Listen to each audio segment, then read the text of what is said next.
Thank you, Enrique, for agreeing to meet with Latino Rebels for this interview.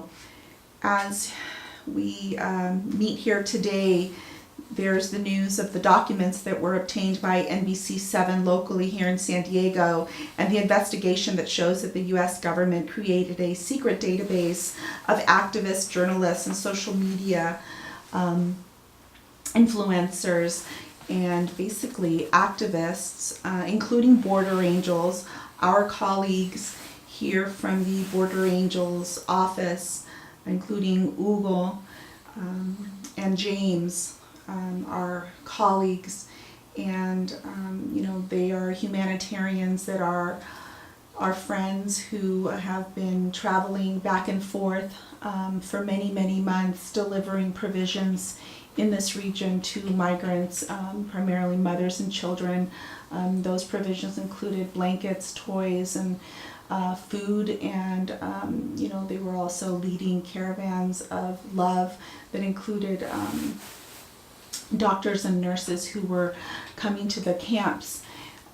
So what now are we going to be doing with this information that included the list, but possibly that there may be other lists out there? As you know, we have hundreds and thousands of volunteers that have come from all over the world throughout the years. What now that this information is out there, and that there may be other lists that include not just Border Angels activists, but others? That's right. Well, Sarah, thank you very much for inviting me. And just like you, been dedicated to human rights for a long, long time. Hugo and James have been dedicated to human rights for a long, long time. Hugo's been with Border Angels for almost a dozen years, James for about 3 years. And the work that we do is promote the fact that love has no borders. And humanitarian aid is never a crime. And the fact that they're on this list is shocking, it's unlawful, it's outrageous. And we're going to continue to increase our activities of promoting love, putting water in the desert, working with the migrants from Central America that are in Tijuana or wherever they're at, because we need to stand up to this oppression. Under the Trump regime, we have seen something that I never thought you'd see in the United States, ever. These types of tactics, I always used to read about this when you'd hear about World War II and these forced marches, in this case forced marches, back to the wall, and the migrants have to go back through the wall that have been claiming asylum.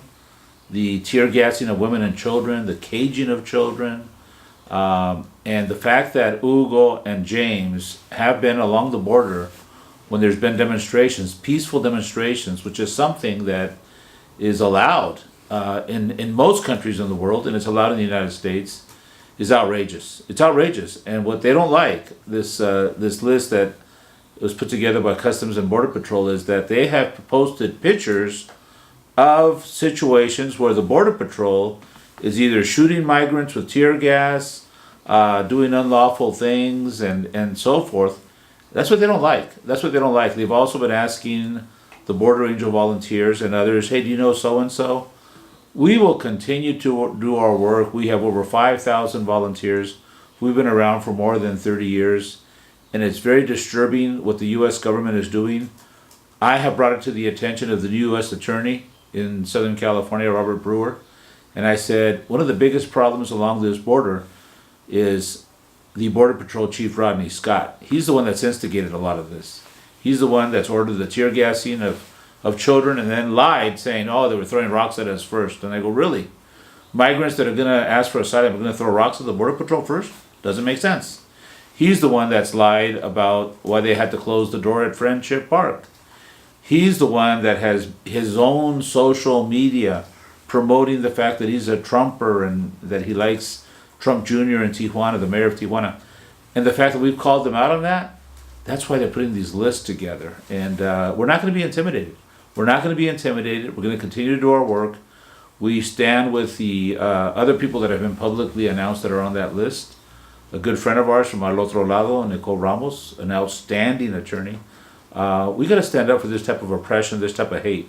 Because an attack on one of us is an attack on all of us, and we're not going to stand down. On the contrary, we're going to rise up. Thank you so much, Enrique. I really appreciate that, and thank you for your time. You're welcome. Love has no borders.